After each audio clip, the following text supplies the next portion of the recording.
apparently unprecedented decision by police in Dallas to take the shooter out using a robot. So let's bring in ABC's crime and terror analyst, Brad Garrett. Brad's also a former FBI agent.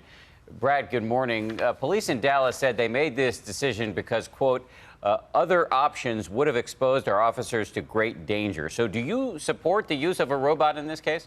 Yes, and the reason why, Dan, is that I don't think they could eliminate that he had explosives. Obviously, he was lethal. He had already killed a number of officers. So what are your options? Send a SWAT team in, maybe get one of them hurt, or send a robot in, knowing you're going to have to ultimately kill him anyway. But why not simply wait him out? At some point, he's going to need to sleep or eat or something like that. Why not wait him out for a couple more hours? This is the argument that some are advancing this morning. Of course, they did wait him out for 5 hours, and I think reached a point where this is not going to get any better. And so we're going to have to end this because, you know, the issue is going to be he's apparently in a parking garage. Could he shoot somebody else? And the answer is probably yes. Some people this morning are worried about the precedent this decision may set, about the militarization of our police departments, about the blurring of the line between policing and warfare, and about the fact that the argument goes the further you remove officers from the use of lethal force, the easier it may become. So do you share any of those concerns? I only share that it's used in situations like this.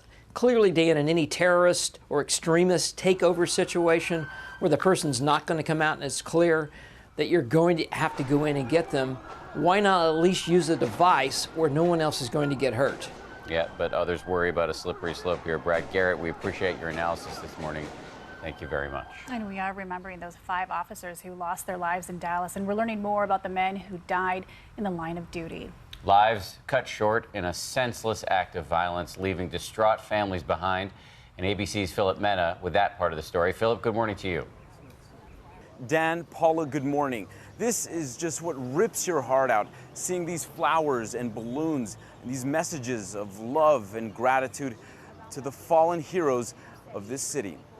Overnight, a growing memorial outside police headquarters in Dallas, a tribute to the heroes.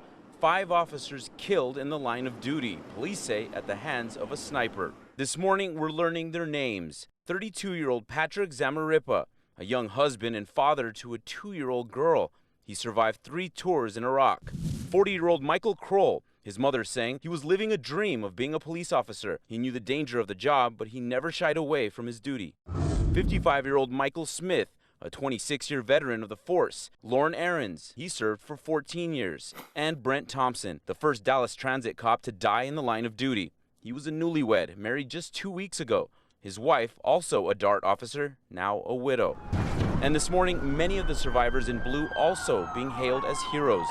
Video from that horrific night showing countless officers running toward the gunfire, keeping protesters out of harm's way. Civilians also displaying heroics, like SHETAMIA Taylor, the mother shot while shielding her son, both surviving the gunfire. Taylor's sister describing the hail of bullets police braved to get her. She said it was about 5 minutes before cops even got to her and pulled her from the area where she was because the shots were coming so fast. Many of the victims rushed to Baylor University Medical Center. You see the police officers in the ER.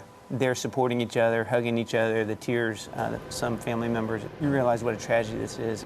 I tried to really maintain my emotions, but in my car is when I really, it hit me. My husband's a police officer in Dallas. Since yesterday, loved ones and strangers have been coming down here to police headquarters to silently reflect and pay their respects to those fallen officers.